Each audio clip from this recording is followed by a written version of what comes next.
Welcome to the Defense and Aerospace Report. I'm Vago Muradian here at the Atlantic Council think tank in Washington, D.C., where we have the honor of interviewing, once again, Sweden's Defense Minister Peter Hultqvist.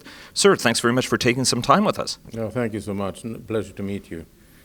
You are in Washington. You're going to be meeting with Secretary Mattis tomorrow. Under the Obama administration, there was a statement of intent to have a strategic cooperation relationship between Sweden and the United States. What is the case you're making to the new administration to move forward on those plans, and why do you think this strategic cooperation is important for both Sweden and the United States? Yeah, we share an interest of stability in our part of Europe and a balance towards Russia with unity in European Union and a strong transatlantic link.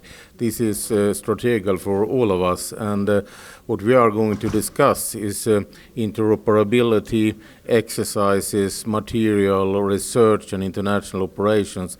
That is what our agreement is about, and we are working with that on a regular basis, and we will continue with it. What is the relationship and what's the latest development with Russia? Russia has a unique ability to both dial up tensions and then dial down tensions. You're in the neighborhood. There is a remilitarization or a reinvigoration of bases, for example, in Gotland. I want to ask you about that as well, a major effort on your part. How is the Russian behavior right now? What would you say the temperature is now?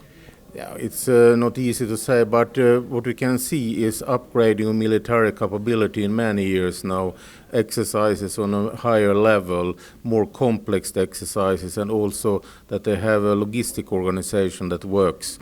They do more now than before, and I think that the security situation is worse. The most important thing is that they have made the annexation of Crimea against international law, and that we have a war going on all the time in Ukraine. Defense spending is obviously something very important for the Trump administration. It's been putting pressure on a lot of our allies. Sweden has been stepping up defense spending. You had added another 500 million kroner on top of the 17 billion you had pledged in a U.S. dollar standpoint. That's 2 billion U.S. dollars between now and 2020.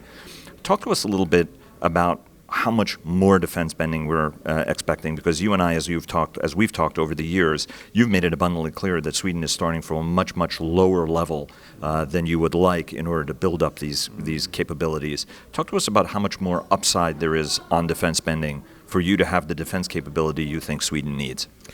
I cannot say that, because this is a step-by-step process, and you have also to make very hard priorities when you invest in new weapon systems.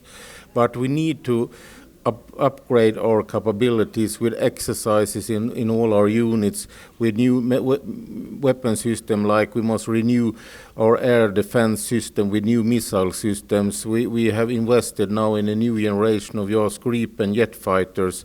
We also have procurement of 2 new subs that we have an order to Saab factory in Karlskrona to deliver that. So we try to work in all dimensions of the armed forces to upgrade our capability, and it's around 11% increase now we have decided about, and I think we need to do more. But the most important question is, will we deliver more military capability? That is the key question. The key question is not the amount of money, it's the deliverance of real military capability. One of the things you discussed is the importance of exercises. You're participating in Baltops. You have the largest exercise in Sweden, which is going to be Aurora 2017.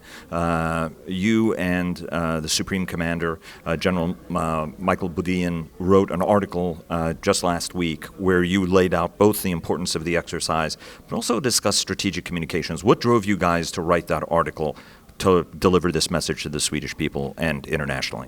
This is the largest exercise we have done in 23 years. 20,000 soldiers, 40 authorities, other countries involved, US is involved. So we're also going to exercise host nation support scenario. So this is a very big thing for us, and we must be clear why we are doing this. A scenario defense of Sweden, cooperation with others, and we will also be very clear because we see a risk for disinformation activities around that. that we will hire the tension in the region. This has nothing with the tension to do. It's a question of defense of Sweden and upgrading our own military capabilities, but it's also a security signal. You, over the years, have talked about the importance of thinking through Russian, not only strategic disinformation campaigns. Sweden has been a target of that. You yourself have been a target of it, as well as some advice for NATO as NATO leaders prepare to meet next week in Brussels about what triggers the start of conflict, for example. What triggers Article 5? You know, if you're advising NATO leaders as they gather for their summit, even though Sweden is not a NATO member, is a partner nation, but also a key EU ally, what's the advice you would give about thinking of what constitutes the start of conflict, especially given how the Russians think very, very differently about use of force? I think the best thing to prevent a conflict is to be united, to keep together, not let any split going on. To be very clear about disinformation campaigns, deliver facts about that, but also build military muscles and strength, because that is the only way to balance and also keep up with the European Union and US sanctions towards Russia because of the annexation of Crimea. So unity and cooperation is the key factor to deliver stability in the region. Sir, thanks very, very much. I appreciate it. Thank you so much. Thank you.